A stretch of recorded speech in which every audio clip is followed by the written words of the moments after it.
here tonight. It is October 6th. It is 6 o'clock. We're going to go ahead and get the meeting started. First thing we're going to do, we're going to ask that everyone please rise. We're going to do our prayer and pledges, and Mr. Greg will lead us. If you bow your head. Our most loving Heavenly Father, we thank you for the many blessings of this life. Lord, we thank you for this district. We thank you for all of our employees, teachers, administrators, bus drivers, custodians, and mostly, Lord, we thank you for our children. Lord, we ask that you watch over them, bless them, and keep them safe. And it's in your Son's name that we do pray. Amen. Amen.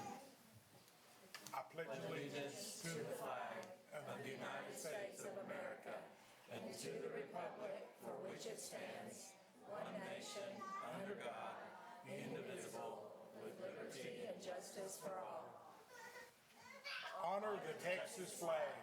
I pledge allegiance to thee, Texas, one state, under God, one and indivisible.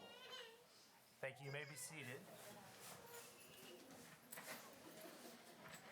I would like to thank all of our school personnel for being here tonight. We appreciate your time. We are going to start with our Lion's Roar, and Mrs. Hendricks is going to introduce the School Board Student of the Month.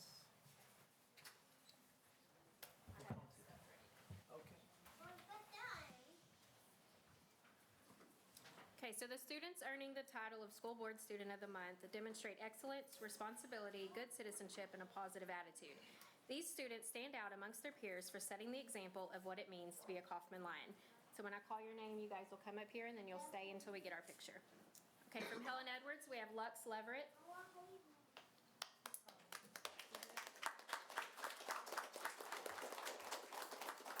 Emery Stewart.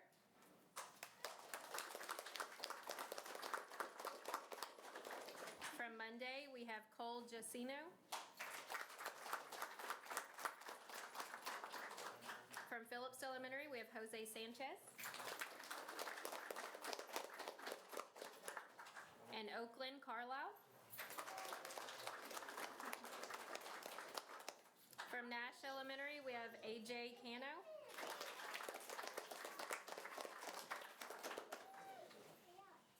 And Lila Lee.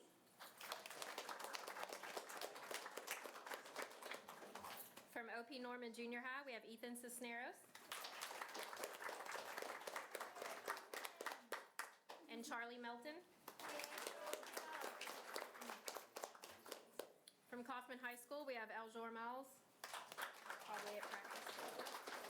And Allie Rodriguez. And from Gary Campbell High School, we have Azareth Vasquez.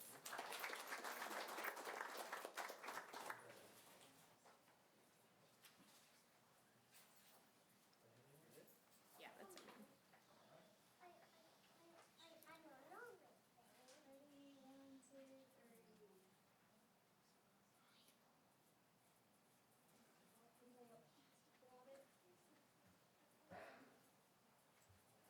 Okay, thank you all.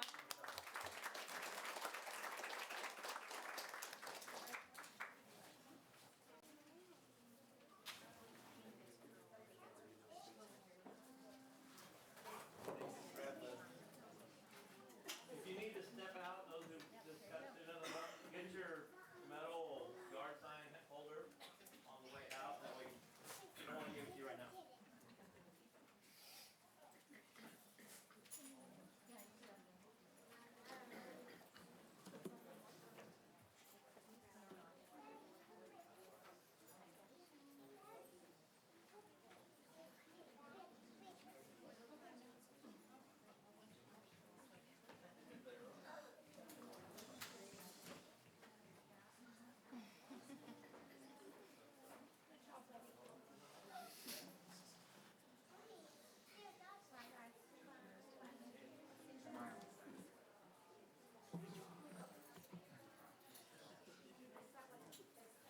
All right, the next thing we're going to do on our agenda is Mrs. Thurston from Phillips Elementary is going to present All right, well, you guys are in for a treat tonight because tonight we are representing a little sneak peek for you of our Book Buddy program that was started last year at Phillips Elementary. Tonight with me, I have some first graders who are a part of that program. They get the opportunity to read every morning at school, Monday through Thursday, due to some volunteers that we have. Now, before I talk any more about this program, I promised them that they would be able to introduce themselves to you. So, first graders, are you ready to introduce yourselves to the board? Oakland, we'll start with you. Just your name, baby. Tell them your name first. My name is Oakland. My name is Carly. My name is Emerson. My name is Satin. My name is Kimberly. My name is Ruby. My name is Sophia. My name is Ruby. My name is Melanie. My name is Charlotte. As you can tell, we've been working on speaking in complete sentences as well. So, with our students tonight, we also have some staff members out here that I most certainly can't go any further without recognizing as well. Mr. Massey, our assistant principal. But every day, this program has some leadership given to us by Miss Berry out here and Miss Dickerson. So, this would not happen without them each and every day. And I saw two Miss Tuckers out here that also give support, and you will see them often volunteering as well before their day starts with our readers. So you might be wondering, why is this so important? Well, this little slide right here tells you the difference that it makes when a kiddo reads an additional minute a day, 10 minutes a day, or 20 minutes a day. So every minute counts. And as you can see, those books represent words and vocabulary that kids acquire the more that they read. And so we don't want to miss any opportunity or waste any minutes. So what we notice is kids start getting to school at 7:15, and school really doesn't start till 7:45, 7:50, and so we don't want to waste any of those minutes because those are valuable minutes. And so we have wonderful volunteers that come each and every day that support us, and we love our volunteers. And our first and second graders line up on that hallway. They have books that they're practicing in the hallway until it's their turn to go in the library and read. And as you can see, they most certainly want to be in there to read. There's an adult waiting for them and some stickers once they get finished. Now tonight, so that you can see what this looks like, we have a book that was our first book for our principal book club that we did together. This was my first time at Phillips and their first time at Phillips. So boys and girls, tell them the title of our book tonight. So tonight, you're going to get to hear My New School read to you by these first graders. And just so you know, this book was chosen not only because it is our new school that we were together for the first time, but inside this book are 33 of the top sight words that they're going to see over and over again. So it's very intentional that we practice it. Are you guys ready to read your book to the board? All right, well, let's go. This is my new school. This is where I play. This is the art room. I draw every day. This is where I count. I can count to 10. This is where I read. This is where I write. I can write my letters. This is where I learn.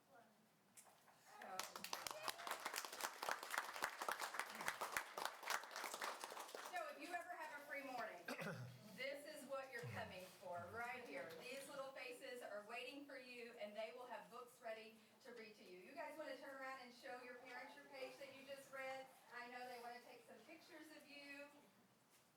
I also have a little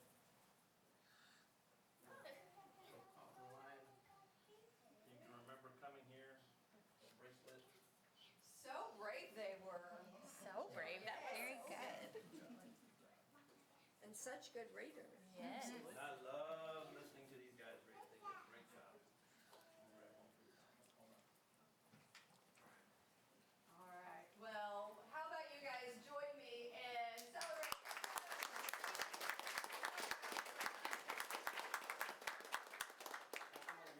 Miss Berry, yes,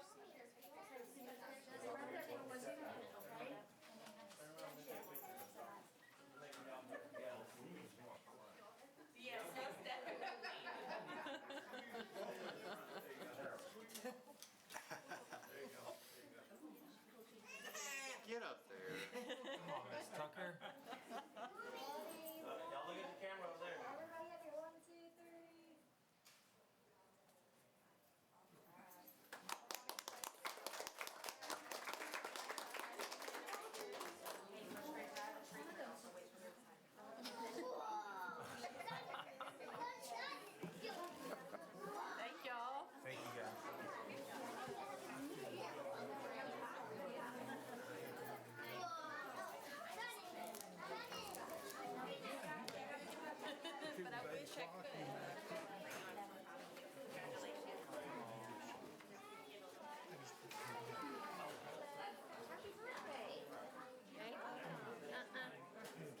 sign up next week.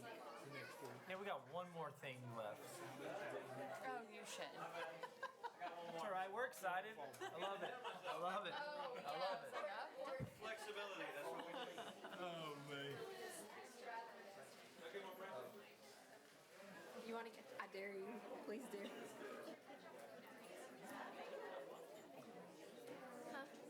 They don't, you're right. Okay, so whether you know or not, October is National Principals Appreciation Month.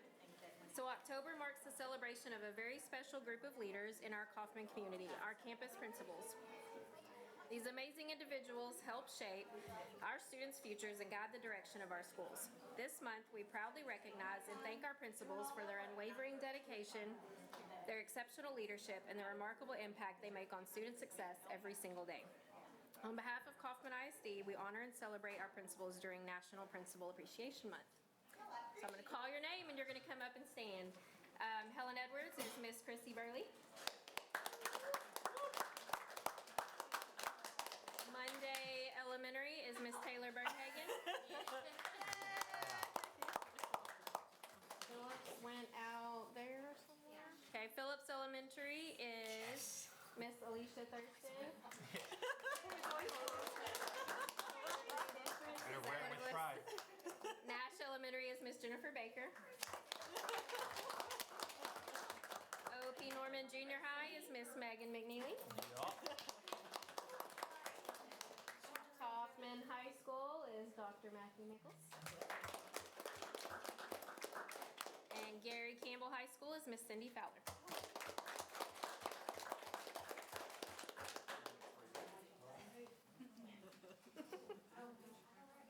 It's a great picture. Are we hot? I always just smile. No. Yeah. You can't see me. I can't see you.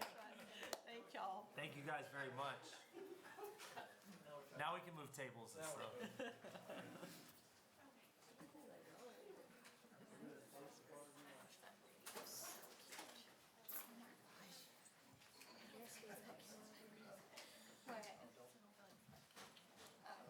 Table they can all fit in now. All right, we are going to move on to agenda item 7. Mrs. Keith and Gavin, you guys have the CCMR update. Yes, Mr. Eastet has put together a really great presentation for you. Thank you guys for having me tonight. I'm going to give you just kind of an update on the CCMR numbers for the class of 2025, and then we're going to look at some changes that TEA has begun to roll in over the last couple of years, a couple that will come in the future, and the possible impact that can make on us, and kind of what we're doing to get ready for those. Okay, so first of all, class of 2025, Kaufman High School had 99% CCMR compliance. Gary Campbell High School, Cindy and her team do a great job of making sure that our students over there are compliant before they graduate, and so they had 100% compliance. So overall, as a district, we had 99% compliance for the class of 2025. And as you recall, the board goal is to keep above 90% through 2030. Okay, so a couple of those changes that we'll talk about, and we'll get to some more a little bit later, but one of those is compliant with college prep class. So TEA has determined that starting with next year's senior class, so class of 2027, college prep will only count as an indicator for approved college prep courses, okay? So in the past, we've used College Bridge for this. At the moment, College Bridge is not approved. In fact, if you look at TEA's list of approved programs, right now there are 5 for English and 0 for math. And so, as of right now, there's not a school district in the state of Texas who will be able to use college prep as an indicator for the class of 2027. College prep or College Bridge will apply again, but we won't know until August, which is right before we start, so we can't really plan for that, okay? But if we look at the class of 2025, that 99%, if we looked at students who only got their compliance through college prep class, that would have taken that 99 down to 76%, okay? And then another change that's kind of been occurring over the last 4 years, and this is the final year of the phase-in, is the IBC program of study phase-in. And so that will start with this year's senior class. And so for a student to get compliance through an IBC, that student also has to be a CTE completer in the Align program of study. And so what that means is they have to take at least 3 courses in that program for at least 4 or more credits, okay? And so if you look at the students that we had that only got that indicator from the class of 2025, it would have taken that 99 down to 63.1, putting those 2 changes together, okay? Okay, so we'll see that a little bit more later, but let's switch gears for a little bit here. I'm looking at TSI compliance for Kaufman High School. This is through TSI, SAT, and ACT only, okay? So we're taking college prep out of this. This is what we want to rely on, right? Because TSI, SAT, ACT, number one, is the best indicator that our students truly are prepared and ready for college. And number 2 is the one indicator that it's not going anywhere, right? That's always going to be an indicator that they're going to use. So if we look at ELAR, the class of 2025 had 61.4% compliance. Math had 75.5. And so both ELAR and math, those seniors that were compliant both was 53.1%, okay? Now, if we look at the year before, that class was 26.6%. So we almost doubled class of 2024 with our class of 2025 numbers. And we put some things in place that we'll talk about a little bit later that are the main cause of that. But the board goal is 60% by 2030, and seeing that leap from 24 to 25, we're confident that we can get there if we continue what we're doing as of right now. Okay, so if we look at the additional indicators outside of that, AP testing, we had 290 AP tests attempted last year, with 66.19% of our students earning a 3 or higher.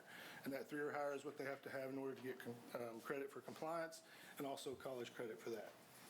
Military, we had 2 graduates enlist in the armed forces that we had the paperwork for. We had to file those DD4 forms. I believe there are a couple that enlisted after they graduated, but we couldn't count those because we didn't have those forms.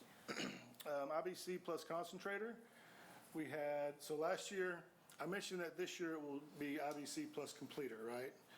Last year, because of the phase-in, it was IBC plus CTE concentrator, which means 2 courses for 2 credits in that same program of study. So we had 36.2% meet that indicator with a total of 154 IBCs earned. And then for dual credit, we had 2,260 credits earned, 72 first-generation students, which we're very proud of, and then 96.2% success rate. And actually, if you look at it with dual credit, we have both embedded classes, which means we have a teacher on campus that teaches the course there at Kaufman High School, and then we also have online courses that students can take, right? And our embedded success rate was a little over 98%, with online about 94%. So those teachers are doing their job. They're doing a great job, and the students are earning the credits with a 96.2% success rate overall. And then 30.7% met that CCMR indicator for dual credit. Okay, so I moved into this position in 2021, and so I started collecting data at that point. And so this year I thought, okay, I'm gonna look back and I'm gonna say, what do our numbers look like now compared to 2021? Because you got to reflect every once in a while, right? To see, okay, what's working, maybe what's not working, because that's just as important to try to find those deficits to know what you need to address. So this is what I found. So 2021 compared to 2025, we've increased 23.4% in math and RLA overall. We increased 39.6% without college prep, okay? And again, that's what we want to do. That's what we really want to focus on for our students. We've had a 9.9% increase in AP. The only thing that's a negative here is the dual credit, but one of the big reasons for that, when Dr. Roberts came in, and then also some more since then when Dr. Nichols came in, we've increased the amount of AP courses that we have. And so a lot of those students that would have been taking dual credit have moved into the AP category. So if you look at what we call advanced academics, which is dual credit and AP, what they can get that college credit for, we've had an increase of 5% overall. Okay, so those numbers just kind of shifted between those 2 programs. And then the associate's degree in armed forces, that kind of fluctuates 1 to 2 students per year pretty consistently. IBCs, those students graduating with at least one, we had 11.8% increase, and CTE completers went up 11.1%. So if we look at just reading language arts, those students meeting at least one indicator increased 7.5%. And then the big one, 21% without college prep, right? Focusing on TSI, SAT, and ACT. And so there you can see that the increases there in TSI, ACT, and SAT. All three increased, ACT and SAT by considerable numbers. And then college prep only, so that's what we want to get away from, right? We want to rely on that less and less. And so we actually had a drop in the amount of students relying on that by 18.7%, but I showed it as an increase because that's the direction we want to go, right? If we look at math, we've had even larger increases. At least one indicator, 17.4%. Without the use of college prep, 61.3%. So that's considerable growth in the area of math. And then you look at TSI, ACT, and SAT, and a lot of that growth came from TSI with 53.2%. And then college prep only, again, we relied on college prep 43.4% less than we did in 2021. So that's a positive increase for us. And so what does all this mean? Well, so first of all, we know that it helps the students, right? When they pass the TSI, when they pass the SAT or ACT, get those higher scores, that helps them as far as getting into college, as far as being successful. Of course, it helps us with accountability, right? But it also brings in money. And we've talked about CTE bonuses in the past, and that's where this comes in. So just as a reminder, if students, in order to get a bonus, the students have to pass the TSI or be TSI compliant in both math and English, and that's through TSI, SAT, or ACT. And then they can either have an IBC or enroll in college the fall semester after they graduate, okay? And so if you look at it, the IBCs are fairly consistent. We've always had good numbers in that area. And then historically, we've had about the same percentage of students enroll in college after graduation. So really the only big difference in the two numbers was the increase in TSI, the TSI compliance through TSI, SAT, or ACT. And so in 2021, we had our students earned $24,000 in outcomes bonuses, and preliminary numbers looking at the class of 2025 are at $341,000. And so you're looking at a $317,000 increase simply because we've been so much more successful at preparing our students and them performing on those tests. Okay, so here's where we get to the changes again. So first of all, you'll remember that TEA changed the cut points starting with last year's senior class. And so it used to be 60% for a district to earn an A in CCMR, and now it's 88%. We had some sunsetting IBCs. The ones that we relied on the most that were sunsetted were the MOS Word and Excel. And we used to get 120, 130 certifications out of that per year. So that went away. We've had to kind of try to fill in the gaps with some other IBCs there. And then the program of study IBC phase-in, which we've been talking about. This is the final year of that. And so it will be IBC plus completer and the approved college prep courses, which we just talked about. Those are the big four that are set to make an impact or already beginning to make an impact in CCMR. And so those are the ones that we've been looking at. And so the question is, what are we doing, right? If they change the game, if they change the rules, then we have to change what we're doing in order to step up and make sure that doesn't negatively impact us. And so looking at Kaufman High School's plan, starting at the top there, TSI, ACT, and SAT.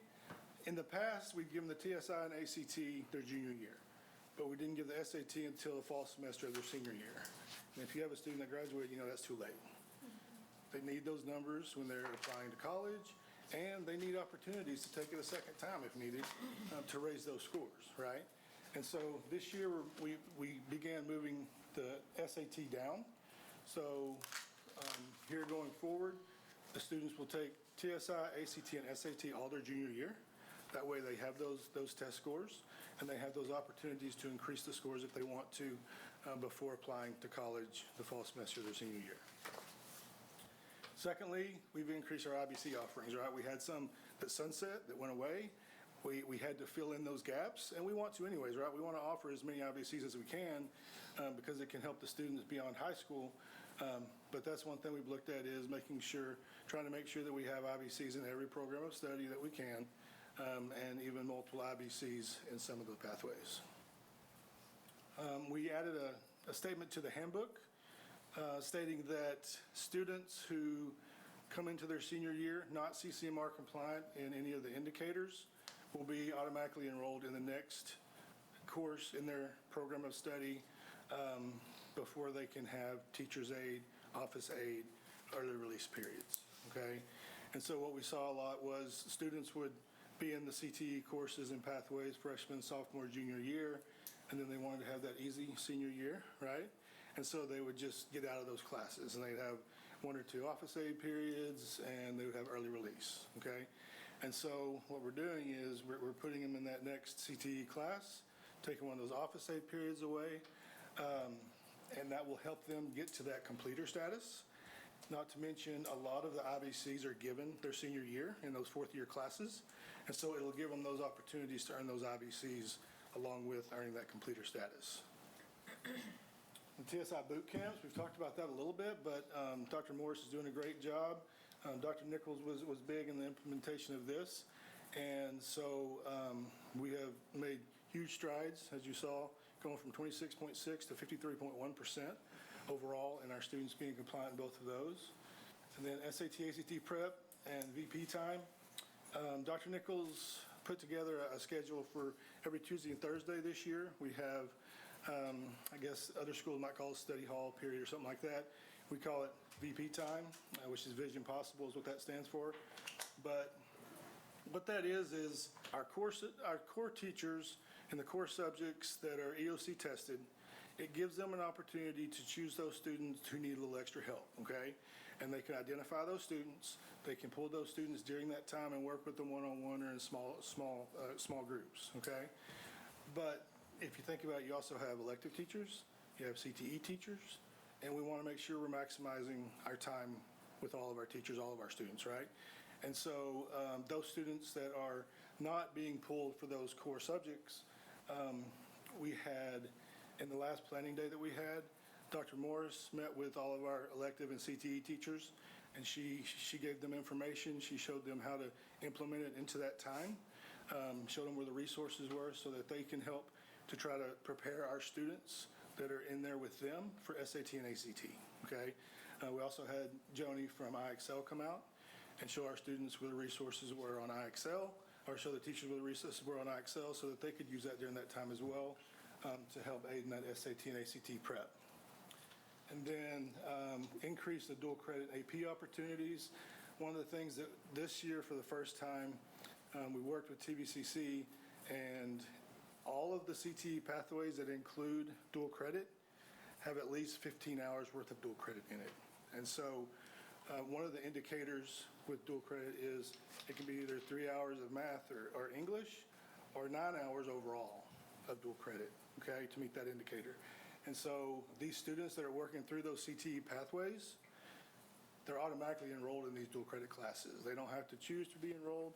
They're just in them, and that's part of the pathway. And so all of those students who go through those CTE pathways will automatically earn those 9 hours and meet that indicator. And then if we look at Gary Campbell High School, historically, College Bridge was our key for Gary Campbell, right? The college prep indicator, we use College Bridge. All of our students would complete that, and then they would be CCMR compliant. That's going away, right? And so Cindy called, and we had a meeting, kind of put our heads together to try to figure out what are we going to do moving forward to help over there. And so what we came up with is we can implement the business management CTE pathway.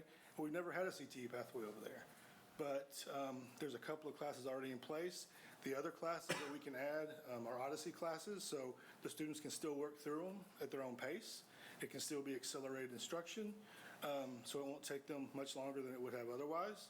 But they can earn that CTE completer status, and then we'll offer the entrepreneurship and small business IBC that goes along with that pathway So hopefully our students can earn that IBC and be a CTE completer to meet that indicator before they graduate.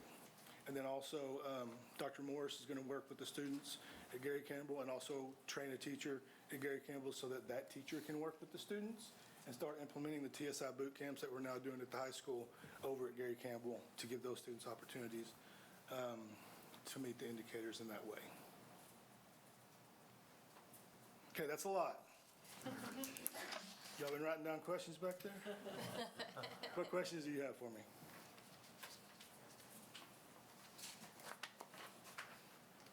It's all very impressive, thank you. It really is. You guys do an amazing job. It's team effort for If you sure. could add anything to our program, what would it be? A program? Yeah, do kids give feedback like, hey, Absolutely, yeah. What do you hear I from think, I think automotive, yeah, diesel engine, large machinery, HVAC. We have, our largest program is ag, right? And that's because those kids want those hands-on skills. They want to go into those hands-on careers. And I think that if we had an automotive, an HVAC, something like that, that's the direction where we could not only give those students what they're looking for, but also alleviate the numbers in the ag mechanics and ag program that we have now. So facilities obviously are a restraint for that, but that's where personally I would like to go next for those reasons. What would be, I mean, like, from board's way we could support you in getting Ocular? Is it just the facility that we would need with lifts and stuff, or, I mean, how do we support getting to that goal? The big thing would be the facility. You know, there are JET grants and things like that out there that we could apply for to try to help with the cost of the equipment to start up a new program. But facilities is a big, I mean, you don't want to start up, right now, we don't want to start up new programs if we don't already have the existing facilities and credentialed teachers to teach it. Because those are the two things that you really need to have in place for it to be successful. Do you feel like there's more of a shift going towards industry-based or college hour dual credit? Have you seen like a shift, or is it still? Honestly, I think our students have been fairly consistent in that. I think we have about the same amount of students who want to stay on that college dual credit AP pathway, and the same amount of students that are really looking to go into the industry or go to trade schools.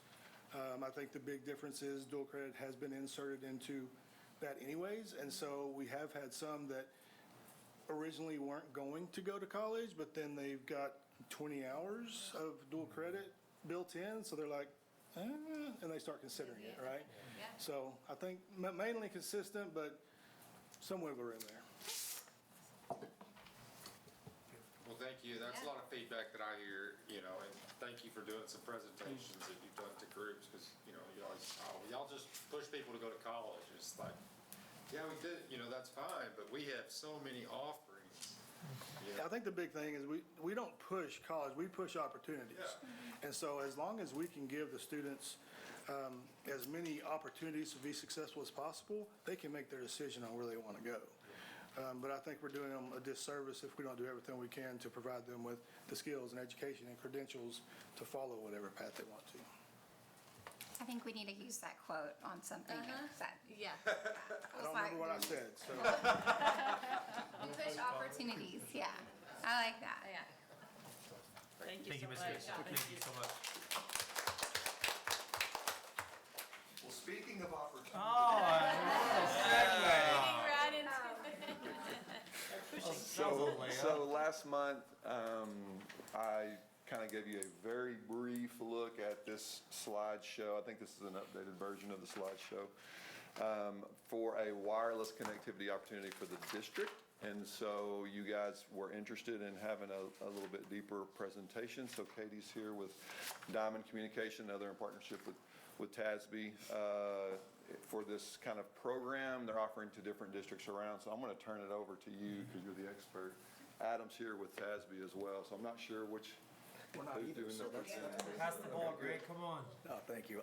Mr. Peterson, members of the board, Dr. Garcia, thank you for having us this evening. Cool to hear the awesome things you guys are doing here. In response, my name's Adam, this is Katie. Oftentimes, TASB, we develop programs in response to market needs. Sometimes it's in response to legislation mandates. A couple of years ago, safety and security was at the forefront in 2023. And in response to that, we sought out to find a partner company that could help us with wireless connectivity that can mean a lot of different things for different districts, safety, security being the primary one. And we ran an RFP. We found a lot of vendors that wanted to work with Dallas ISD and Austin ISD, and that's just not how TASB works. That's not our motto. That's not our mission. We work with every district. And we ultimately partnered with Diamond Communications, and so as a result of the meeting that we had about 6 weeks ago, a brief recap, and then just to talk about what that might look like for Kaufman in terms of additional funding, in terms of what opportunities that it might afford you, staff, families, and students. So thank you again for having us. I'll turn it over to Kate. Thank you guys for having me this evening. My name is Katie Harms. I'm with Diamond Communications. I am the site acquisition manager there. I've been doing telecommunications for about 10 years, mostly in Texas. My specialty is site acquisition, which basically means I work with local municipalities, ISDs, any ins and outs, counties, cities directly, and work through the zoning, permitting, and leasing process. And so I've been with Diamond since February, got introduced to this program, and we have now been working, I think we've done over 300 introduction presentations to ISDs across the state. We have over 60 signed marketing agreements with different ISDs across the state. That's anywhere from, large ones like Fort Bend County all the way to one campus schools. We do not discriminate against big versus small, and we market all of them. So what I do also is I work directly with the carriers. I've got a long-standing relationship with the carriers where once we do a marketing agreement with the ISDs, we go directly to them and say, hey, listen, Kaufman's in, we're ready to go. So that's kind of where we're starting. So I've got this presentation for you. This is one that we showed Grant, I don't know, 2 months ago? Yeah. And it's not much different, but I'll kind of dive in, and then if you guys have any questions, I'm happy to answer. Do I just hit the arrow? Okay. All right, so this is the Connect Ed program. So we went through about a 2-year process with TASB.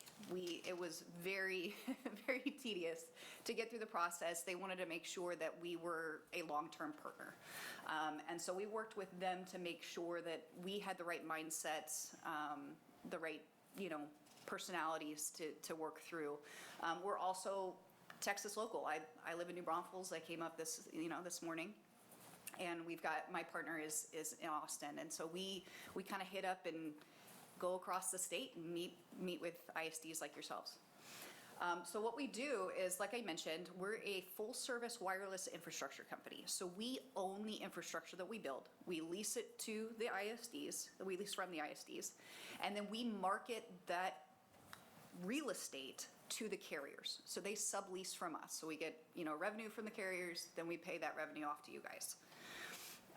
And then this is what we really like to point out. It's a no-cost option to the ISDs. There's nothing that you guys have to put in money-wise to make this program work. This is a no-cost option, and it provides a long-term revenue stream, which we know is always a need for schools. And then the last thing I want to point out there is you guys maintain approval rates. So right now, this marketing agreement that we're discussing is just that. It's a marketing agreement. There's no monetary incentive in it. It gives Diamond a 5-year exclusivity to market the campuses. And in return, the schools have always been notoriously difficult to get through all of the systems for the carriers. It's always been hard for them to find the right person or talk to the right people and get through. So that's kind of where we can come in as experts on this matter. But you guys maintain those approval rates. So if you guys decide you want to put all your campuses on this SMA, if you want to move forward with us, and then 2 years down the line, you guys say, we want to take this elementary school off. We don't want any elementary schools on there. It's fine. It's all flexible. We love working with you guys. you guys say, we're just not interested, that's fine too. So a little bit about Diamond. We were founded in 2006. We've got presence in 20 states, as well as Texas, like I mentioned. We've got over 4,000 tenanted sites. That basically means if we've got antennas, we've got towers, rooftops, those fancy trees that you guys see, we do all of that. We also do market and manage over 500,000. Now, we do agreements with utility companies. So we that could mean thousands of sites with Georgia Power that we market out. So that's kind of why that number is so large. On top of now our ISDs are growing. And so that number is ever growing for us. I also like to mention there's a little bit of a caveat at the bottom where we are financially backed by several pension funds. That kind of we like to add that in there to let you guys know we're not going anywhere. We're not going to file next week. We're here for the long haul. All right, so a little bit of specifics on Kaufman ISD. So you guys are going to see some funny numbers up here. That dBm stands for decibels. And so the higher the negative number, the worse the coverage is. So it's a little bit confusing. But so if you look at Lucille Nash, which right here, obviously, you're going to see that there's negative 100. You guys know coverage is not good. Everybody's laughing, right? Because Yeah. So, and then you've got some better campuses. You get Phillips Elementary where the coverage is better. You guys can see it. It's negative 94, which means it's better, negative 88. Now, if this is wrong and you guys are saying we're not experiencing that, we'd happy to look into it a little bit more. But this is typically what we find. We do we use a program called Ookla. Have you guys ever used speedtest.net? Okay. So Ookla owns speedtest.net. Speedtest.net is the free version of Ookla. But we use Ookla as a much deeper analysis. So what I'm going to show you guys here in a minute is some heat maps to kind of show you where the carriers specifically are and where your coverage needs are.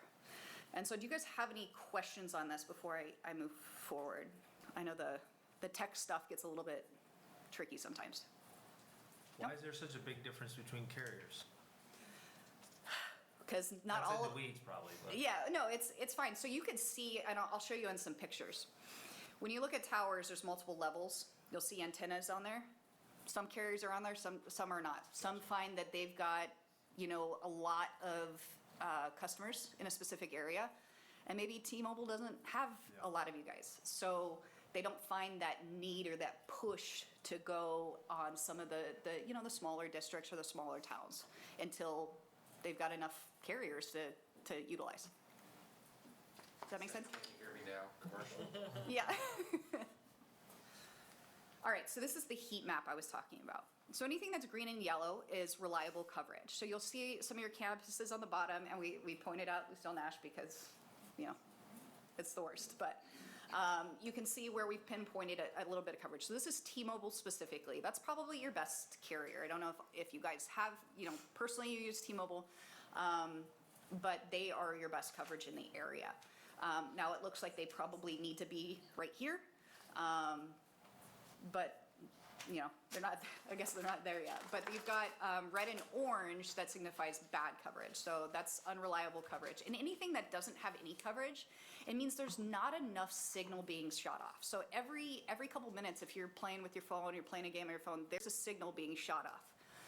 There's not enough in that, ag land for signal to be shot off for them to get that reading. So these are the heat maps to determine where the population is and where the need is. So this is T-Mobile.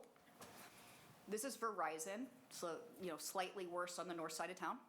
I also wanted to mention that if you can see there's a little kind of pink-looking towers in there. That's where we're kind of doing determination that there's a tower right there. That's where we're getting those signals kind of cross-referencing, and those are the signals that we're seeing. So that's Verizon, and AT&T is the worst. I'm sure you guys experience that. So. One thing we would do is really ping AT&T. I work with the AT&T office here all the time. So we would definitely market out those campuses and make sure that they're aware that, listen, you guys are hurting here. I think you really need put some budget towards it. Do you guys have any questions on the heat maps? Quick question, maybe doing it. Is it just wireless carriers, or I know like in this area, you have like internet companies do a lot of do you do to those type of carriers? Or is it No, just so these, wireless? yeah, these are just wireless carriers, yeah. So, now when you build a tower, you put in fiber, there's fiber, in the ground. But the Wi-Fi networks are kind of a separate thing that we do. Now, we do that with Diamond. That is a service.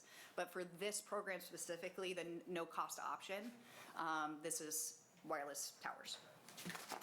Okay, so here's some tower examples. The one on the left is what we call a monopole. That's what you typically see. And so I mentioned those layers, those elevations. So each one of those little triangles is a different carrier.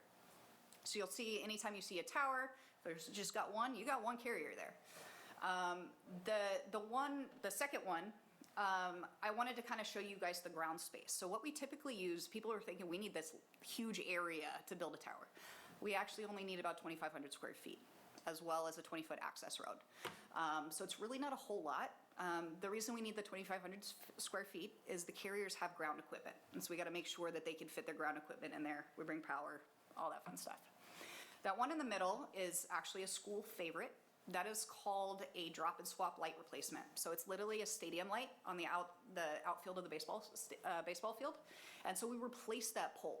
We could take it out completely. We make it way more structurally sound, and then we add some antennas on the top. So it doesn't impede on what's existing there. That clock, that's actually a tower, believe it or not. It's all fiberglass on the outside. We put that on the 18th hole of a golf course in Las Vegas.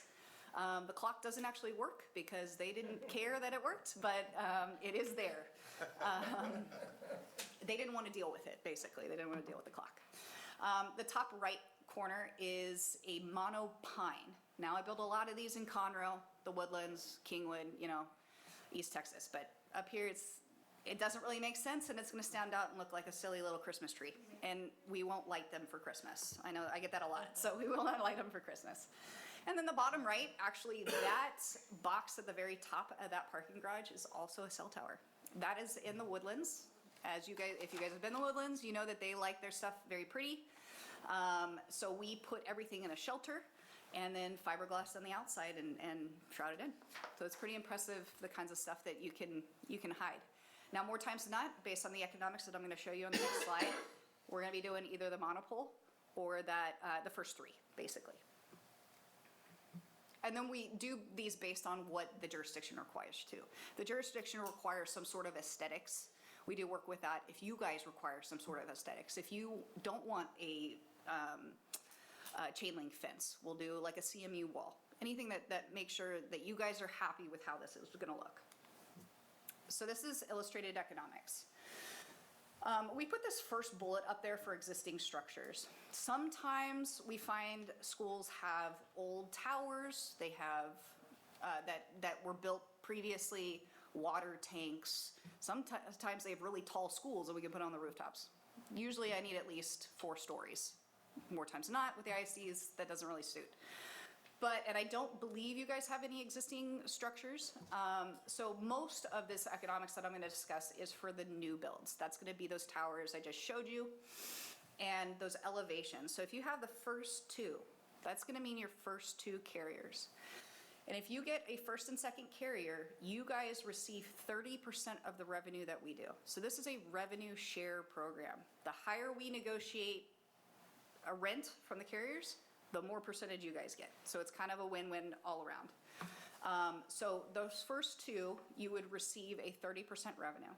If by chance T-Mobile hops on, and we did have a 4th carrier, Boost Mobile, that one just filed for bankruptcy a couple of weeks ago. If you didn't know, that one used to be Dish, now called Boost Mobile. That one they're trying to figure it out. But each year, that monthly percentage, so say if we get 2,500 for the carriers, right? You guys would receive 30% of that each month. So if we get 2,500, you get 30%, and then each year that would increase. So whatever percentage we negotiate, whether it's 2% up to 3% typically, you guys would also get that same percentage. And so, for example, I've kind of built this illustration here. If you got one tenant, one carrier, AT&T hops on the first year, within the end of the first year, you get $9,000 for one site. This is just one tower. Second year, that $9,000 does a 2.5% increase, okay? And then say second year, AT&T hops on. Or did I already say AT&T? T-Mobile will hop on, okay? T-Mobile will hop on, and then that third year, both of those rental amounts hops 2%, and then you get a third carrier. And so on and so forth. And then a cumulative, by the end of year 10, you're making close to $300,000 just for one site. Do you guys have any questions on the economics? Making that per year, or just like you've made that up to that point? So that would be cumulative of the 10 years. So like after, you would do the 32,000 after year 5, and then, you know, you'd go up to whatever the percentage is after that. So cumulative after 10 years, you would get that 300,000. Are these percentages negotiable at all, or is this basically your set price that you use at every ISD across town? So the percentage is set with every ISD. Because we work with TASB, we've got to make sure everybody across the board is happy, because you guys all talk to each other, right? So we do it for one, we got to do it for all. So this is the economics that we found is probably the best all around for everybody. And even if we've got, you know, these big ISDs, you know, Dallas is going to be getting $3,000-4,000 a month because they're a huge ISD, they're a huge jurisdiction. But because you guys get that percentage, that allows you guys to really even out the playing field. Whatever we negotiate, you get that percentage. So we work hard to make sure that you get the highest amount. It's our incentive too. Does that make sense? Okay. Do we give y'all like ground lease to the, is Yes. that how it's? Yeah, I'll get into that too. Yeah, so it's a ground lease that you sign that basically allows us the lease space, that 2,500 square feet, as well as the 20-foot access road. So however long the road is, we make sure it's 20 feet wide so we can get a crane in there and build a tower. And how many years is that ground lease? So the ground lease, I think typically it's within terms. So the first term would be like 10 years, and then it's like 7 5-year additional extensions. So it's you know, every 5 years they extend it. Okay? How many towers are you thinking about, like in this area? I would love to tell you 1 million. I wanted to build as many as I can. But what I want to get into is carrier participation. We cannot build a tower without a carrier interested. That's the biggest thing, right? We don't want to build a tower that sits naked. It's useless for you guys, although you collect rent. But it doesn't bring any service to you guys or the community. And so the biggest thing is carrier participation. So what the key is knowing that, like if you guys sign the marketing agreement, we can market out your properties to the carriers directly. If we go to them and say, hey, Kaufman is interested, they're like, what, do you have an agreement? They're not really gonna think you guys are serious until something's in place. And what we like about the site marketing agreement is there's nothing holding you guys to it. It's just kind of, you know, it's just, it shows some importance there. Whereas once you sign a ground lease, it makes things serious. And so just by having that site marketing agreement, it allows the carriers to be like, okay, we're in, you know, we're ready to go. I even mentioned it to Verizon this morning that I was coming to talk to you guys. So, and they're just up the street. Well, like an hour away, but in Texas terms, up the street. Does that make sense on carrier participation? Okay. So the next steps, and this is, you know, we worked with Grant. This is something that we can resend to him. But next steps is reviewing the site marketing agreement. That is what is on your guys' plate tonight, is reviewing that and deciding if you guys want to move forward with the site marketing agreement. We have also sent an ASLA document. That's if we went with some existing infrastructure, but it sounds like you guys don't have any of that. So more times than not, we're gonna do that option and ground lease. That's when, if we get a carrier hit, say we market out your campuses, they get a hit on the high school, or they get, you know, a hit on Lucille Nash, they're ready to build, and you guys want us to build there. That's when we would send you the option and ground lease to start reviewing. Now, we send it early to allow you guys to have legal team review it, because sometimes they take a long time, you know, attorneys. So we like to send that early, and then when we're ready to go, we kind of give you the trigger and say, hey, listen, start to look at that option agreement because we got a carrier, we're ready to go. And typically that takes, once we get a carrier hit, it could take 9 to 10 months to get a site built. That allows us to go through not only finalizing the lease, you know, if we bring in front of the board, you guys sign it, but that allows us to do environmental reviews. We do a full NEPA on everything. We have to do everything with the FCC, the FAA, everything has to be above board. And then going through the zoning process. And so that's where I come in, specifically with the city of Kaufman, to work through and get things approved. So once you guys sign that marketing agreement, if you guys decide to move forward, we would market out to the carriers. Carriers would give us a hit. We're out the door, off to the races. So do you guys have any questions on that? Insurance and liability, sorry. Yeah, so in the lease, you'll see, I believe it's $1 million. It may even be up to $2 million. I have to double check, but we have a very large liability insurance to make sure that you guys are covered. And we can even add you guys as an additional insured if you guys needed. That's easy. What you got, Linda? It happens.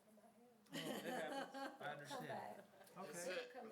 Because most of our campuses are pretty close to get, is it likely that we're just talking about one tower here? Possibly one. Now, if you guys are a growing community, we know that, right? So if you guys have parcels that are currently vacant in the preparation for new high schools or something, we market those too. What's the radius, is there a radius that they typically look at? Depends on the height. So like if, more times than not, if I'm doing a tower on a school, I'm doing between 100 foot tower. You're gonna see, depending on the obstructions, but you guys don't have much, you're gonna see about a mile radius of coverage. Okay. Yeah. So it just need to be on like a property we own. It doesn't have to be in this that you, It doesn't have to be what? is it just a property that the school owns that there's a future potential build? So that's what we're presenting to, yeah. Okay. We do work with municipalities too. Like sometimes the municipality will hop on with the ISD and that way, you know, together, they're trying to increase coverage as a community. We did that, or we're talking about that with mineral wells. That's kind of, the ISD also works with the city. Actually, they work in the same building. And so we're kind of doing that kind of thing. Is that what you were asking is? Yes. Okay. Just outside of the schools that we, maybe I'm not making sense. Outside of your map here with Helen Edwards and Nash and Yeah. like if there's property that we have. Yes. Okay. Yes, so we love ag barns, we love transportation barns, bus barns, we love maintenance buildings, anything that is an ISD-owned property, we love to market for you guys. And say you don't want, sorry, go ahead. Have y'all talked to the city? We have not, nope. Nope. What infrastructure is required at the site? What type of infrastructure? Electricity? So we provide all the electricity. So if we move forward with a site, any electricity is going to be a separate meter. We orchestrate all of that. That's paid for by us. We bring the fiber in, power, everything's done by us. And there's a meter inside that 2,500 square feet. Okay. Do we have fiber in all of our campuses? No, I know a lot of the biggest questions is coverage inside. That's always a question. This program for the no-cost option is infrastructure outside, but you guys will see by proximity an increase inside. It may not be 100%, but if you guys are working with, you know, repeaters, say Grant's starting to do a program with repeaters by chance. If you have good coverage outside, that's going to repeat good coverage inside. And so anytime you put a tower next to you, you're going to have better coverage. So the community in these areas, if the tower was put up, the community that lives in that area would have better coverage? Yes, yeah, this supports the whole community. Yeah. So we don't discriminate to the residents across the street. They all get it. So this is not an action item for tonight's meeting. This is just bring information to you. what we can do is pursue the marketing agreement, take that to legal, to have him look at, to have our legal team look at it and have it prepped for November. Then Grant can also get with them, with Katie and her team, and give her the other sites that we own so that you have a clear, here are all the locations that are owned by the district, so that everything's all in one accord, and then we'll bring that in November, and then you guys can decide what you want to do by then. But if you need more, if you have more questions, this month would be the time to ask them, for sure. Last one, let's say we used one on our current baseball field, we used one of the light steels, and, down the road, we have a different, where we want to move and it's at the end of the ground lease. Who's responsible if it was required or needed, or we wanted to build in that location? Who would be responsible to take down Me. Yeah, so anytime we build an infrastructure, if it's at the end of the lease and you guys have no interest in renewing that lease, more times than not, if you have a carrier on there, they're gonna try. And in 30 years, you should be able to really stick it to them. So, yeah, so it's our responsibility to take it down if that's the, yeah. Okay, Anything else? thank you so much. Thank you, guys. Great job. Thank you. All right, Grant stepped to the, oh, no, he's right there. Derek, you're up. Thank you guys for coming tonight. Thank you. All right, next opportunity. That's what we do around here. Right. Pushing We don't opportunities. push anything but opportunities. So Derek came out to talk to you guys about a refunding opportunity for some bonds that we have that are callable at the moment. And I don't want to talk too much because he's way smarter than I am when it comes to this. So. Thank you, sir. Good evening to everyone. Do I pull mine up here? Yep, you did. Oh, just keep There you going. Okay. So we got a brief presentation here. As Grant said, we got some bonds that are becoming callable from investors, and we've talked about that before. It's been a while since the district has done, we call it a refunding. That's just our term for refinancing in our business. But I wanted to walk you through the opportunity here.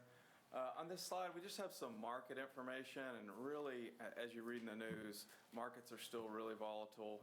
The government's shut down. We're still dealing with tariffs.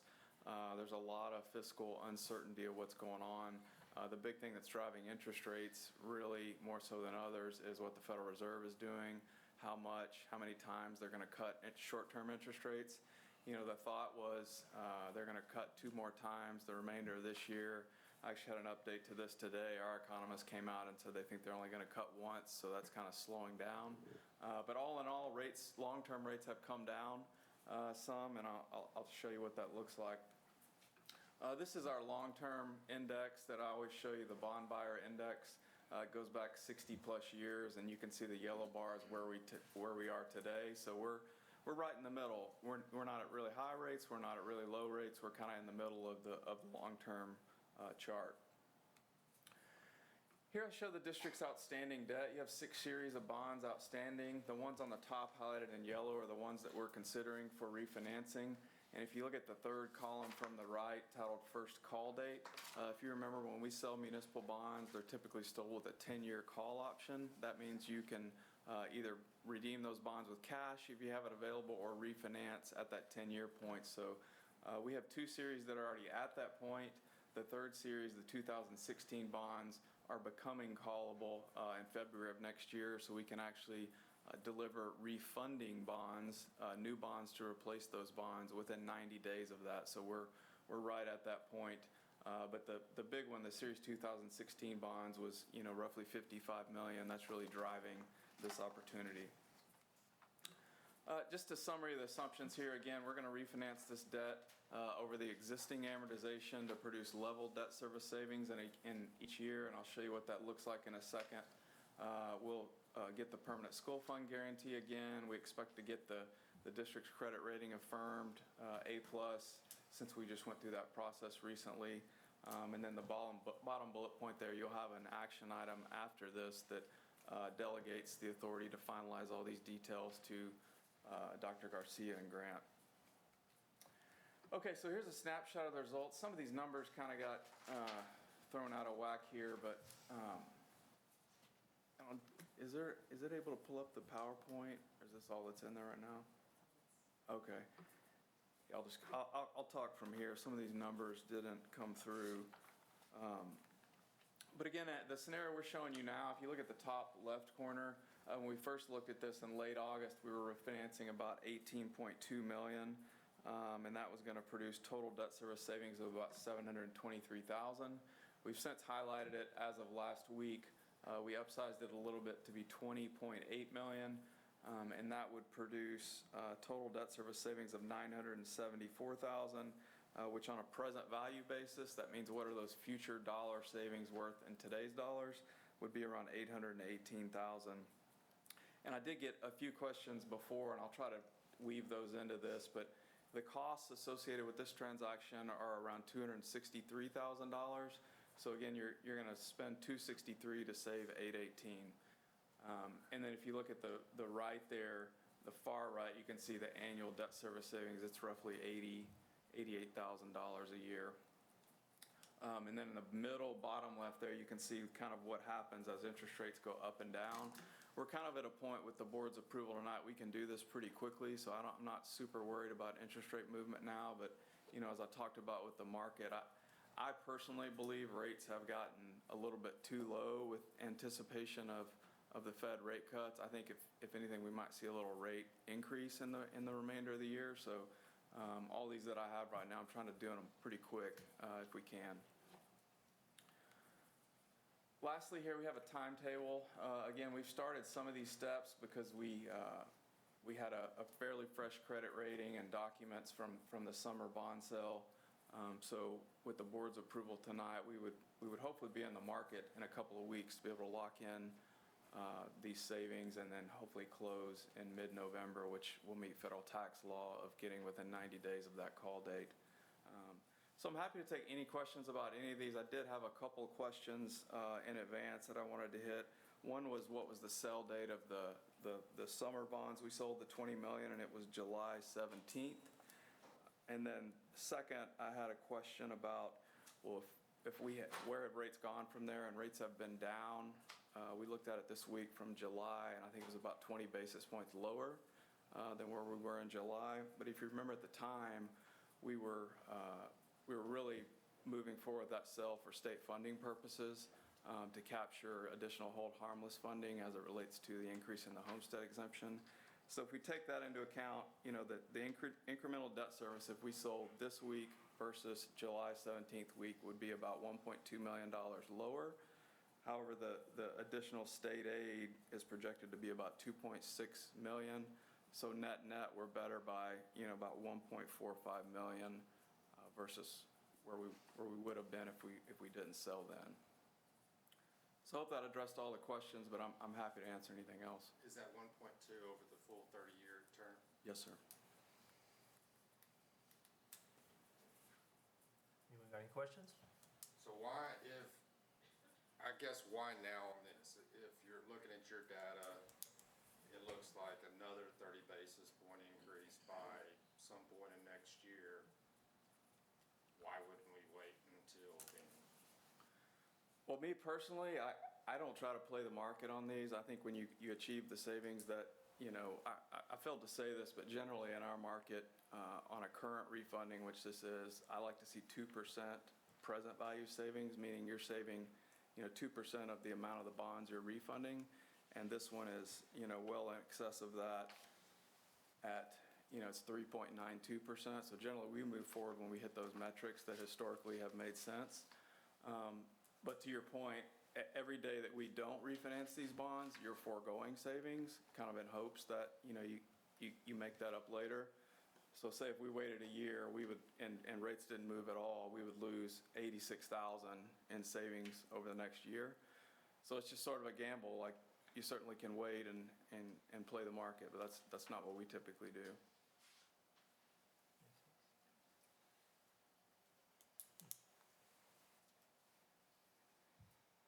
Good with that, Casey? Cool. Any other questions? All right. Thank you. But Thank next you. time Carter has to come. I would have brought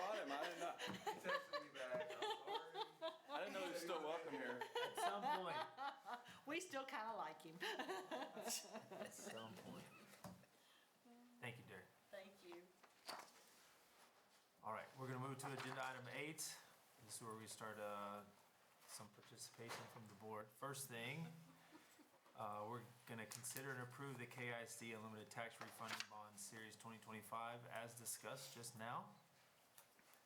You had your chance for questions, so we're not gonna take any more questions. I move that the Kaufman ISD Board of Trustees consider all matters incident and related to the issuance and sale of the Kaufman Independent School District Unlimited Tax Refunding Bond Series 2025, including the adoption of an order authorizing the issuance of such bonds, establishing parameters for the sale and issuance of such bonds, and delegating certain matters to authorized district officials. Great job. Does that work? Yep. Seconded by Mrs. Mott. All in favor? Good deal. 7-0. Dr. Roberts, consider and approve the local policy EFB. Yes, sir. Any questions? What do you got? No, sir. No? You got to tell us.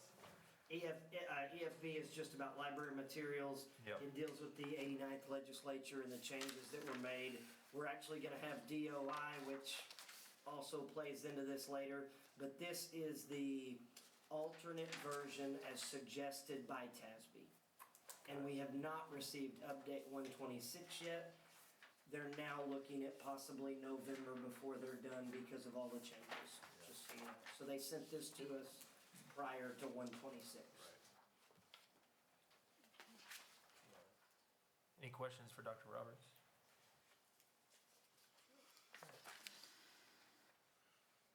I'll make a motion that the Kaufman ISD Board of Trustees adopt the amended EFB local policy.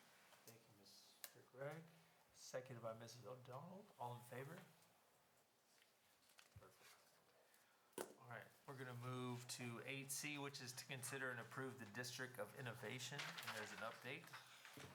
So there's a few updates in here. I'll move quickly through it. Number one is school start date. We are not changing the school start date. It's just taking out the language that referred to COVID. Obviously, we're 5 years in the past, so we're changing some of the language to more accurately reflect the Texas Education Code as of now. If you flip over to 1.6, the grievance process, the 89th legislature basically put in a new grievance process that allows for grievances to last upwards of almost 6 months. There's 20 days between each session, and new information can be added at each level, which has never been part of the grievance process. And so 1.6 is basically our current local policy that you've already adopted previously that we would be wanting to use moving forward with the 10-day by 10-day process and the exact same that has been in local policy previously. It's word for word. And then 1.7 is the, and it's not changing the DAEP appeal process, which you've already approved. DAEP appeals are still a one-step. So 1.7, the Library Advisory Council, so that's what everyone's calling a SLAC. And it's basically if 10% or a certain number of people request there to be formed a SLAC, you would have to form a SLAC, and then that committee would review all books moving forward. This would do away with that need for a SLAC committee because we already have parental reviews. We already have an online process where parents can yes or no on books. So we're already providing most of what the law suggested we do anyways, and we'd already been doing that. So really, this is just removing the need for a SLAC if it were to ever come to that. Acquisition of library materials, which is 1-8. It's just, there were some redundancies, and it was very restrictive to the process of buying books. So we are limiting down to our librarian and letting the superintendent and district put in procedures to buy books. They would still be reviewed. They still can be reviewed if a parent has a question, but it's taking out all the other steps that the state legislature had put in. Parent-teacher conferences, which is 1-9. It was mandatory to stop school and have 2 parent-teacher conferences a year. We already had the one, and we already meet with parents on a regular basis, and we won't stop doing that. It's just that we're not going to pause school twice a year to have parent-teacher conferences. We're still going to have open house. We're still going to have family fiesta. We're still going to have regular communication with our parents. It's just not stopping school to do those things. And then 111 is primarily for the high school. It's just the calculation of GPA. So every school district around the state basically has their own GPA calculation depending on what is important to that school district and what that school district offers, whether it's CTE, dual credit, AP, like Mr. Eastet has already said. Well, the new law states that the commissioner must come out with a GPA that is all-encompassing for all schools in the state. So what one district may offer, another district may not, and how those will compare could be very difficult. So we're just authorizing our district to stay with the local policy that you've already passed and stay with the GPA calculations that we currently have until the commissioner comes out with something, and at that time, we would review it to see if it makes sense for our district. But until then, we would just go with the same local policy that you've already passed and we've already been using. And then the only other update is the 2-1, and that's the House Bill 2 update, which requires 2-1 to be removed either in September of 26 or September of 30, depending on what the commissioner does, because it changes the requirements for how teachers can be locally certified. And this already has gone to the DEIC. I have one question on page 112 in our book. Let's see. It's the 1-6 on the grievance complaint process. Yes, ma'am. Innovation strategy. The 7th paragraph where it talks about the new policy TEA 26, which does not allow the school to decline based on procedural error will be null and void if the form is not filled out correctly within the allotted time frame. The district will render a verdict on the grievance. It should say if the form is not filled out correctly within the allotted time frame, the district will render the grievance invalid and finalized. Okay, thank you. I apologize if that was, it may not have. That got Yes, ma'am. changed. Okay. It was adjusted. I apologize. No, I apologize. Thank you. Good catch. I know, I was gonna say. I told her. Elizabeth told me to say that. I guess the only thing that I see here is, and I know, I guess we don't have too many level 2 or level 3 grievances.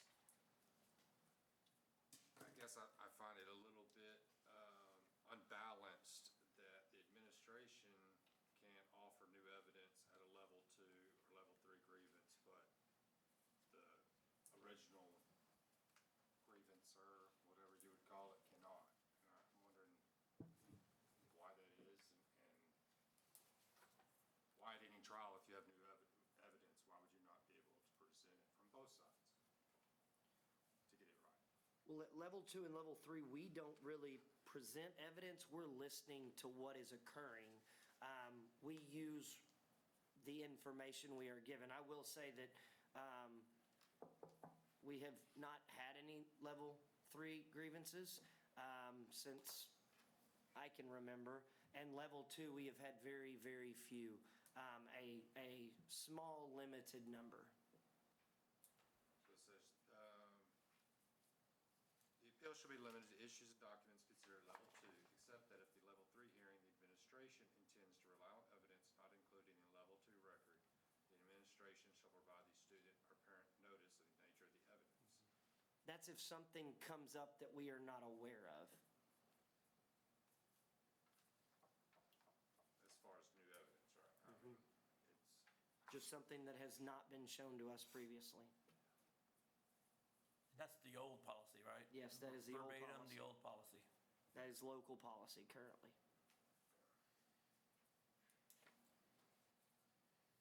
I don't understand your question, I'm sorry. well, I'm just saying, and so if there's a level 1 and it goes to level 2, and then it went to a level 3 evidence. If one side is able to give new evidence and the other side is prohibited from giving new evidence.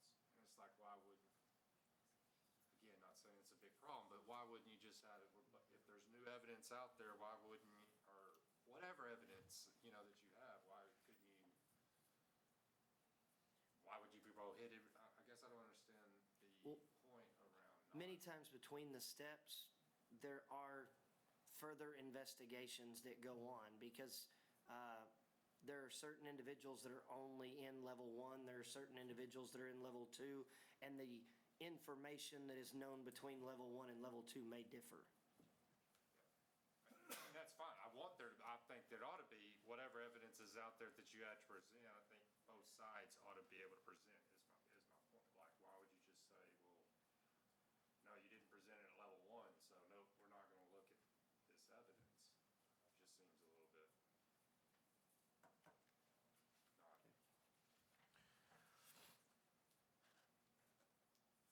Fair, I guess. Okay. Anyone have any other questions for Dr. Roberts? Okay.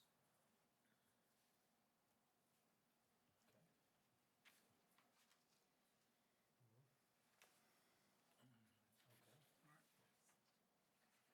Need a motion? I do.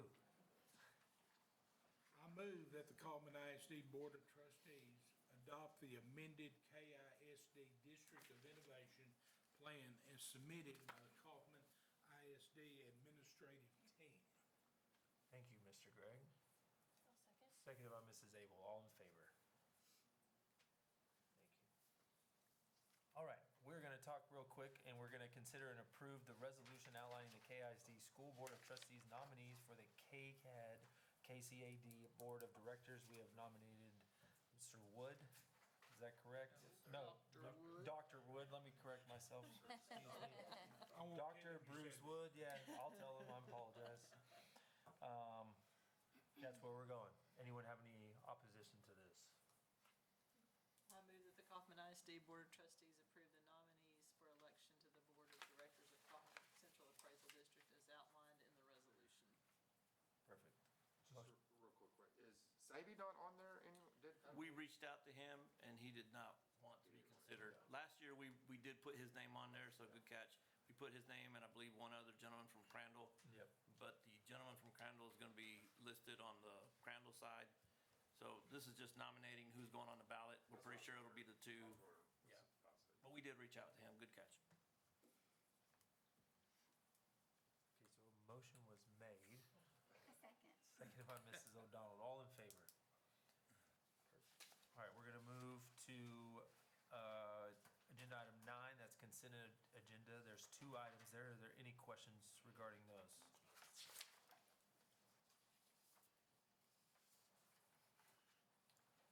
Help me out, Byron. I'll make a motion. We approve all items on the consent agenda. Thank you, Byron. I'll second. Seconded by Mrs. Mott. All in favor? Perfect. All right, we're going to move to agenda item 10. Mrs. Keith? Yes. Talk to us. Yes, I want to kind of keep you updated on our Bluebonnet implementation. We are cautiously optimistic. We're seeing lots of good things. I don't want to get ahead of ourselves, but we did have our Region 10 consultants here with us this week, and she said out of all of the schools that they worked with, like, we are an exemplar school district. She said she's worked with some school districts for 3 years and they still are not where we are. And so I need to stop and brag on our instructional coaches who have been working their little tails off, and our principals. Like, what they do is so hard, because when things get hard, it's real easy to say you can supplement those lessons. You don't have to do it with fidelity. And they've been holding the line, and that is not easy. And so I'm just so proud of our administrators and our coaches. And so we may be a school that people come to visit to see the implementation pieces. But we've seen some really exciting things. Ms. Baker even had a parent in an ARD meeting that said, I don't know what y'all are doing in math, but my kid loves math now. And so, I mean, to come out of an ARD meeting, that's really exciting to hear. We hear lots of positive conversations with students. They were building a vertical number line using a graduated cylinder. And so, kind of blowing my mind, because that is, like, why didn't I think of that? But measurement has been one of our lowest performing TEKs, math and science, for like years. And so the way that they've done the cross-curricular piece, and the kids just loved it. I mean, they're pouring water and graduated cylinders in math. It's very engaging, very hands-on. If you have elementary students, you've probably seen the little parent side that comes home with students that helps the parent learn what they're doing in math so they can help them at home. We haven't had a curriculum that has done that for us before. It is a lot of work on the teachers. Like, people send me pictures all the time, like they're at the JV game and there's a teacher down there annotating their TE. Bless their heart. It does get better. Like, that's the worst year is year one. But teachers are starting to hear kids say things and make connections at this point in the year where they would not have made. And so they're starting to see the fruits of their labor. We had a really successful fifth grade math teacher that he always set his goal on this TEK that he just could not figure out a way, like, why the kids weren't getting it. And it was in Module 1. And by the time they got to Module 2 and it revisited it, kids were getting it. And so it's exciting. I look forward to see the progress that we make at the end of the year, but our teachers are working extremely hard with this new adoption. Our coaches and our principals are just doing a fantastic job, and I couldn't be more grateful. So just wanted to keep y'all abreast. We'll let you know more as the year goes on and we see data that supports it. But right now, I mean, kids are talking rigorous math, and so makes my educator heart happy. Awesome. Is there a time period where, like, it kind of takes to see result, you know what I mean, with such a big change there? Yes, yes. So we know it's not going to be overnight. We've been talking to teachers, and we understand that it's not, a magic pill, so to speak. But the alignment components, like the alignment pieces, by doing this with Fidelity, we've eliminated any instructional gaps just because that it's all been done for us. And so we don't have to worry about teachers unintentionally creating gaps. And so we know that we'll see progress there. Part of the conversation in PLCs, our teachers PLC every single week, and they dissect every single week's content so that they know what they're teaching. But what they're saying is, like, the conversations are up here, so they're starting up here. And it was kind of stressful in the beginning because our kids were not there. But what they're seeing is that they're able to be there. And so the rigorous material is not as daunting as it was when we first started in August. And so those conversations, like, kids are coming in and saying, like, is that my application problem today? And so the language has changed. And so we're seeing kids that are able to turn and talk to their partners.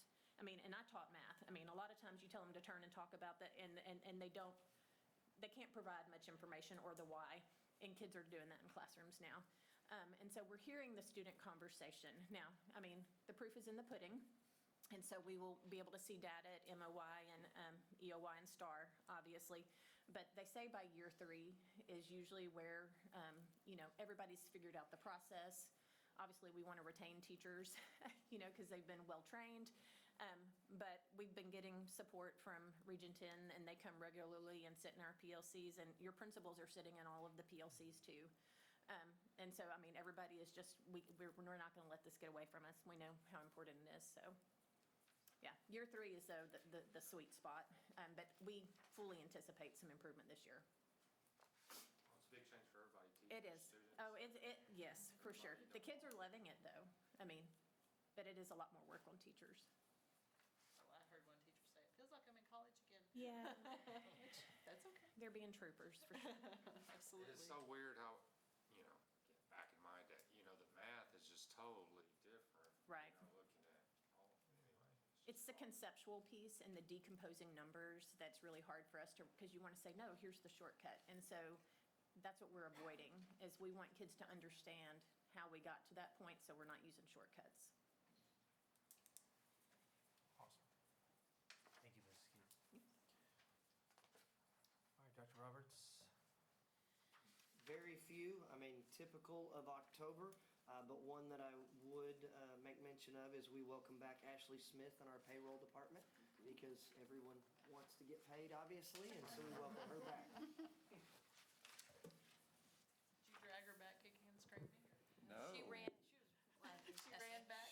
Today was our first day, so we were very excited to get her back. Adriana has been putting in a lot of hours, like a rebirth of her payroll knowledge from when she did payroll here. And so indispensable. I mean, it's just amazing what all she can do. And then having Ashley back over here it's going to be fantastic. I keep preaching like 6 months from now, just 6 months from now, it's going to be awesome. Y'all just give it a minute to get there. So exciting things for sure. Y'all ready for the financial reports? Okay. Sorry, I just jumped right into it. I don't really have anything much to say on the financial reports, just finishing out the year. A lot of those actually, I mentioned last month that kind of with the nature of when deadlines and things are in the financial world, it kind of pushes us back a month on when we can get some of these things in. And so like most of what you're seeing is August, even though it's an October board meeting. And that's just the nature of when we get those things to you. September's not even over before we get those reports to you. So some of those are repeats. I'm trying to kind of get our financial reports consolidated where basically you just know everything we're looking at is August. I think Ideal Impact was one that was still a July report. They didn't have all the data they needed to get me the most updated numbers, so just included that in there. But don't really have a whole lot to add on that unless you guys have any questions. I did add a couple of new reports just as I am getting more information on the capital renewal side. And so you're looking at a roofing report and an HVAC report from the district. We did have a facility audit done by TASB several months back, and it took a while for them to get all that data compiled, and then we started dissecting the data and looking at it. And so this is probably just the two main pieces on the facilities side that's going to require some attention. Please don't, I'll be honest, when I first, and Dr. Garcia probably too, when we first started looking at these numbers, I was kind of like, whoa, like we got some old units and old equipment and a lot of need, but we do have a lot of, we have a good plan that we're trying to put in place, and it's going to be a process to get that plan in place. And we're kind of figuring out some methods that we can punt a few things, get a good 10-year warranty on a roof, things like that, without doing a full replacement. And so like if you look at the roofing report there, it's got a seal option for metal roofs, which we have a lot of metal roofs in the district. And that does come with a 10-year warranty. It's not a Band-Aid, but it is not a new roof either. And so that gives us some flexibility to try to schedule some of these things out and really take a strategic approach at getting back where we need to be when it comes to HVAC, roofing. You'll see more of these coming out. Transportation will be one as we look at our fleet, and you'll see kind of the age of our fleet and where we need to be adding some vehicles, buses, and other things there. We're going to be targeting some fine arts stuff, some of the areas where we have some bigger capital needs. And I do want to point out that we budget these things as well. This is not just, we've kind of talked about the 698 account, moving some of our excess fund balance over the 4 months and over the restricted numbers that we have there, moving that into a 698. This is not we're going to just, oh my gosh, we're going to wipe that thing out immediately. Lots of these things are built into the budget. So I wanted to make sure you understood that as well. It's not an immediate drain of all that money by any means. Most of it we're going to try to tackle out of the budget. There are some big expenses that we'll need to discuss and figure out, mostly roofing. What do we want to do for some of these big roofing projects and stuff like that? So any questions on any of that, either the financial reports or the HVAC and roofing report? Has the full facility assessment been done? Yes. Is that one big report that we can get? Yes, it's a.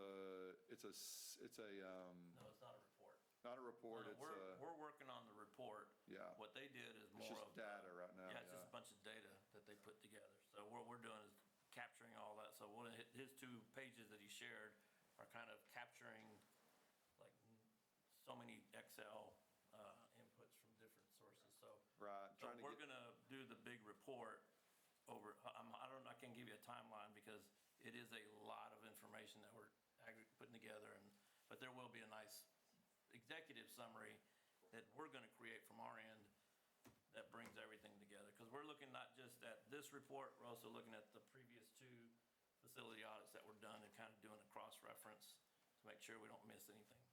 Yes. 2 more reports there to take a look at. Of course, we got our maintenance report. Love these with all the pictures and things going on around the district. They've just chipping away. I know that you probably realized or noticed that back road there between the kind of baseball field and the maintenance department was shut down for about a week. We had a really major leak in the fire line back there, and so that was a big one. You see, Art, I think those might be, we had to contract a piece of this work out because you just have to with the size of the pipe and everything, but our guys were down in that water with those other guys too, and it was pretty intense work there. Love the picture of Jose. He's the guy pointing up at the light on the band. He always seems to find his way into the maintenance report somehow. And then just lots of things going on. There was a big change. The stripes that you see there, that's Phillips. We changed the routing of some of the buses, and so they brought out that new paint striper that you guys approved for them about a year back, and painted in some lines there to get that bus route changed. Just lots of things going on. A little over 200 work orders last month, and they're completing those at a pretty high rate. And then the transportation report, I did love the charts she put on the top of there. We kind of got an interesting thing happening with the numbers in transportation. Even though our enrollment is currently down just a little year over year, the ridership is quite a bit up. And so less kids across the district, but more kids wanting to ride our transportation. So it's something that a very real challenge that they're trying to figure out and tackle, routing and getting drivers and all that kind of stuff. So pretty good numbers though, and kind of a good look at where we're at. Any questions on any of those? Y'all made it such a treat to ride our buses. I guess so, yeah. Wasn't that fire line a 6-inch? No, I think it was 8. Was it 8? Yeah, it was big. And I couldn't remember, I remember putting it in. yes, 6 or 8. and That's what broke. Dang. How long ago? just don't. We'll talk after this is Just- over. How long ago did you put it in, Byron? I will tell you this, I can't believe they put 2 90s like that. Who in the world does that? Yeah, there was the cutoff right there. I don't know if you can see it in the picture. There's a big cutoff.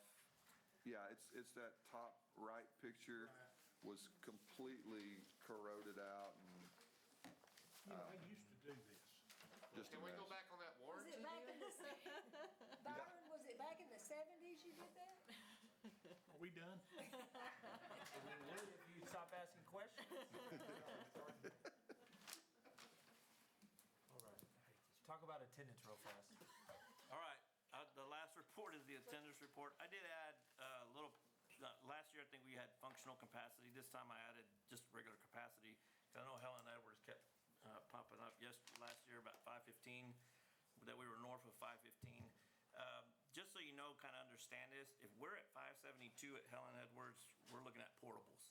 Like there are portables out there at that point. So 515 is that comfort number. Anything a little bit above that or is okay.